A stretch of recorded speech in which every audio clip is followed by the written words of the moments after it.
আলাইকুম। আশা করি সকলে ভালো আছো। আজকে দেখাবো বি ভার্বের মাধ্যমে আমরা কিভাবে অনেকগুলো সেন্টেন্স গঠন করতে পারি। অর্থাৎ বি ভার্ব, বি হলো মূল অর্থাৎ মা, আর এই মা থেকে বের হয়েছে অর্থাৎ সন্তানরা এম ইজ আর, অর্থাৎ এই বি অর্থ হওয়া, বি অর্থ হওয়া। সো এই বি ভার্বের এম ইজ আর এই সবগুলোর অর্থই হওয়া।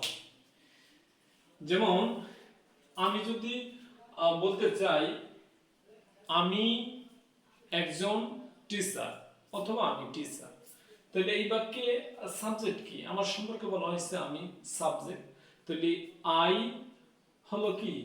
আই মানে আমি, এবং মূলত বাক্যটা এইভাবে ছিল আমি হই একজন শিক্ষক, কারণ ভার্ব ছাড়া কোনো সেন্টেন্স গঠন হবে না। তো এখানে হওয়াটা এরকম ছিল আমি একজন শিক্ষক। তো এখানে তাহলে আমি এখানে আই টিচার বললে হবে না, তাহলে বাক্যটা মূলে ছিল এরকম আমি হই একজন টিচার, আর হওয়াটা উজ্জ্বল রয়েছে। তো এখন কি হবে? I M a teacher. তো এখানে একটা প্রশ্ন থাকে যে আমরা আই বসলাম আই এম এ টিচার, যদি আই ইজ এ টিচার হয় কিনা? না, সেটা হবে না। এর জন্য আমাদের সংক্ষেপে একটু পার্সনটা পড়ে নিতে হবে। পার্সন হলো প্রধানত পার্সন তিন প্রকার: first person, second person, third person. First person হলো আমি, আমরা। সেকেন্ড পার্সন তুমি, তোমরা। এটা ব্যতি রেখে বাকি যা আছে সব থার্ড পার্সন। তো পার্সন গুলো তিন প্রকার এবং প্রত্যেকটা পার্সনকে আবার দুই ভাগে ভাগ করা হয়েছে। অর্থাৎ এটা বোঝা একেবারে সোজা। ফার্স্ট পার্সন সিঙ্গুলার এখানে দেয়া আছে, একটু লক্ষ্য করো। ফার্স্ট পার্সন সিঙ্গুলার, সিঙ্গুল মানে যে সিঙ্গেল একা, সেটা হলো ফার্স্ট পার্সন সিঙ্গুলার আই আমি, এবং প্লুরাল একের অধিক হলে সেটা প্লুরাল, তাহলে আমরা। তাহলে ফার্স্ট পারসন সিঙ্গুলার কি হলো? আই, এবং প্লুরাল হলো উই, এবং সেকেন্ড পারসন হলো ইউ। ইউ অর্থাৎ ইউ দ্বারা যখন তুমি বোঝাবে তখন সিঙ্গেল একজন, এজন্য সিঙ্গুলার, এবং ইউ দ্বারা যখন একের অধিক বোঝাবে তখন এটা প্লুরাল। আচ্ছা, এই চারটা পারসন ব্যতীত আই উই ইউ, ইউ এই তিনটা ব্যতীত বাকি যা আছে সব থার্ড পারসন। যদি একজনকে বোঝায় সিঙ্গুলার, আর একের অধিক বোঝাইলে প্লুরাল। যেমন আমি যদি বলি কলম, কলম কি আই উই ইউ এর ভিতর আছে? নাই, তাহলে এই জন্য এটা থার্ড পারসন। এখন প্রশ্ন থাকে প্রত্যেকটা পারসন আবার দুই ভাগে বিভক্ত, অর্থাৎ সিঙ্গেল হলে সিঙ্গুলার, আর সিঙ্গুলার না হলে একের অধিক হলে সেটা প্লুরাল। তাহলে কলম, যখন আমি একটা কলম বলবো এটা কি? Third person singular. আর যখন বলবো কলমগুলো তখন কি? Third person plural. তাহলে এইভাবে যাবতীয় অর্থাৎ আই উই ইউ ব্যতীত যত প্রোনাউন আছে সবই থার্ড পারসন। তবে একটা বোঝাইলে পারা, একটা বোঝাইলে হলো সিঙ্গুলার এবং একের অধিক বোঝাইলে প্লুরাল। যেমন আমি যদি বলি লাইট, লাইট কোন পারসন? সহজে বোঝা যাচ্ছে এই তিনটা শব্দের ভিতরে নাই, আই উই ইউ এর ভিতরে নাই, তাহলে এটা থার্ড পারসন। তাহলে লাইট, লাইট বলতে একটা লাইটকে বোঝায়, তাহলে একটা লাইট বললে পরে এটা সিঙ্গুলার, আর যখন একের অধিক বোঝাবে লাইট গুলো তখন প্লুরাল। আশা করি তোমরা বুঝতে পেরেছো সিঙ্গুলার এবং প্লুরাল। এবং মোস্ট ইম্পর্টেন্ট যেটা, সেটা হলো থার্ড পারসন সিঙ্গুলারটা আমাদের ভালো করে আইডেন্টিফাই করতে হবে, কারণ প্রত্যেকটা ক্ষেত্রে থার্ড পারসন সিঙ্গুলার নাম্বারের ব্যবহার কিছুটা ডিফারেন্ট। এখন আমরা আসি যেখানে এই এম অর্থ হওয়া, ইজ অর্থ হওয়া, আর অর্থ হওয়া, কিন্তু সকলের সাথে এমও হবে না, সকলের সাথে ইজ হবে না, সকলের সাথে আরও হবে না। পারসন ভেদে এদের ব্যবহার হবে। যেমন এমটা হবে শুধু ফার্স্ট পারসন সিঙ্গুলার, এই যে ফার্স্ট পারসন সিঙ্গুলার আই এর সঙ্গে হবে। আচ্ছা, এখন আরটা কার হবে? আরটা সরি ইজ এর ব্যবহারটা দেখি। ইজ হলো যদি থার্ড পারসন সিঙ্গুলার হয় সেই ক্ষেত্রে ইজ হবে। তাহলে আমরা কি বুঝলাম যে ইজ কোথায় হবে? সাবজেক্ট যদি থার্ড পারসন সিঙ্গুলার হয়। আর সিঙ্গুলারটা থার্ড পারসন সিঙ্গুলারটা কিভাবে বুঝবো? অর্থাৎ আই উই ব্যতীত যত প্রোনাউন আছে, নাউন প্রোনাউন আছে, সব হলো থার্ড পারসন। সিঙ্গুলার যদি একজনকে বোঝায় সেটা সিঙ্গেল, অর্থাৎ আই উই ব্যতীত যত নাউন প্রোনাউন আছে এটা যদি একজনকে বোঝায় তাহলে সেটা হলো থার্ড পারসন সিঙ্গুলার। তাহলে ফার্স্ট পারসন সিঙ্গুলারের সঙ্গে am, আর থার্ড পারসন সিঙ্গুলারের সঙ্গে is, বাকি সব ক্ষেত্রে আর ব্যবহৃত হবে। এই জন্য তাহলে এখন দেখো যে এটা ঠিক ছিল না, আমি একজন শিক্ষক, তাহলে আই ফার্স্ট পারসন সিঙ্গুলার এর সঙ্গে am হয়েছে, আমি হই একজন শিক্ষক, এইভাবে ছিল, কিন্তু হওয়াটা এখানে উজ্জ্বল। এখন আমি বলি যে রনি একজন,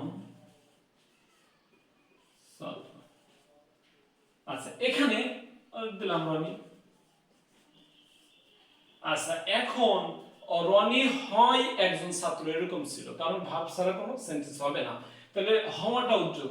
তাহলে রনির সঙ্গে কি এম হয় না ইজ হয়? আগে আমাকে পারসনটা আইডেন্টিফাই করতে হবে, সাবজেক্ট কোন পারসন। এটা আইও না, উইও না, ইও না, আদার্স কিছু, তাহলে এটাই থার্ড পারসন। তাহলে রনি দ্বারা কি একজনকে বোঝায় না অনেককে বোঝায়? অবশ্যই একজনকে বোঝায়, এই জন্য রনি হলো থার্ড পারসন সিঙ্গুলার। তাহলে সিঙ্গুলারের সঙ্গে ইজ হবে, রনি ইজ এ স্টুডেন্ট।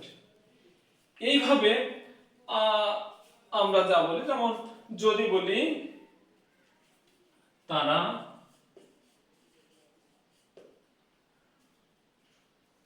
তারা শিক্ষক, তাহলে তারা হয় শিক্ষক, তাহলে তারা ইংরেজি কি আমরা জানি, তারা ইংরেজিতে। তাহলে এখন দে কোন পারসন আমাকে বের করতে হবে, এরপরে আর হবে না ইজ হবে, এটা বের করতে হবে। তাহলে দে হলো কোন পারসন? দে অবশ্যই থার্ড পারসন, এটাকে সিঙ্গুল, দে দ্বারা কি একজন বোঝায় না, একেবারে। তাহলে দে আর টিচার। তো এইভাবে যতই বলি, যত যার কথা বলি না, আমি বলি সে একজন লেখক, সে লেখক, তাহলে সে কি থার্ড পারসন না কোন পারসন? আই উই ইউ এর ভিতর নাই, তাহলে অবশ্যই থার্ড পারসন। এখন সে কি একজনকে বোঝায় না একাধিককে বোঝায়? অবশ্যই একজনকে বোঝায়, তাহলে অবশ্যই থার্ড পারসন সিঙ্গুলার নাম্বার। তাহলে কি হবে? হি, তাহলে থার্ড পারসন সিঙ্গুলার সঙ্গে হয় ইজ, হি ইজ কি বলছি রাইটার, হি ইজ রাইটার, সে লেখক। আচ্ছা এখানে আরেকটা জিনিস আমি বুঝবো, সেটা হলো এই বিভাগ যখন ভিতরে থাকে এগুলোকে যদি সামনে আনা হয় তাহলে এটা প্রশ্নবোধক হয়ে যায়। যেমন আমি যদি এখানে এমটা ভিতরে ছিল, এমটা যদি ভিতর থেকে বাইর করে এখানে আনি এম আই এ টিচার, অর্থাৎ এটা আমি কি একজন শিক্ষক, প্রশ্ন করতে চাইলে বিভাগটার সামনে আসতে হবে। রনি ইজ এ স্টুডেন্ট, যদি আমি রনিটারে এখানে রেখে স্টার সামনে নিয়ে আসি, তাহলে is or Rony a student, কি হলো? প্রশ্ন করা হলো, রনি কি একজন স্টুডেন্ট? আমি বললাম এখানে হি ইজ a রাইটার, আমি যদি ইজটা সামনে নিয়ে আসি তাহলে হবে হলো ইজ হি এ রাইটার, সে কি একজন লেখক?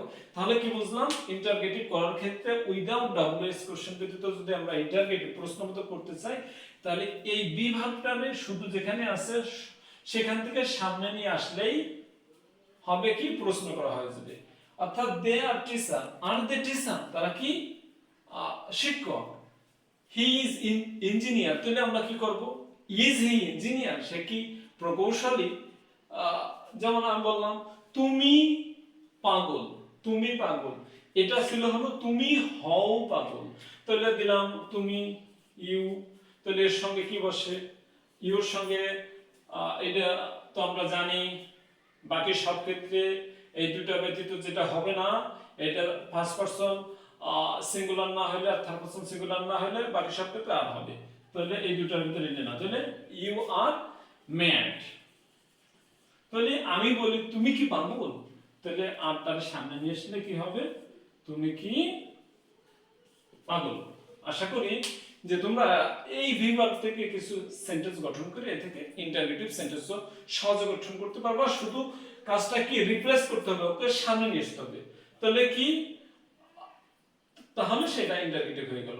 আরেকটা আমি উদাহরণ দেই, যেমন he is a brilliant student, সে একজন মেধাবী ছাত্র। আমি যদি প্রশ্ন করতে চাই যে সে কি একজন মেধাবী ছাত্র, তাহলে শুধু ওই ইজটাকে সামনে নিয়ে আসবো, is he a brilliant student. আশা করি তোমরা বিভাগ সম্পর্কে সম্যক ধারণা লাভ করতে পেরেছো।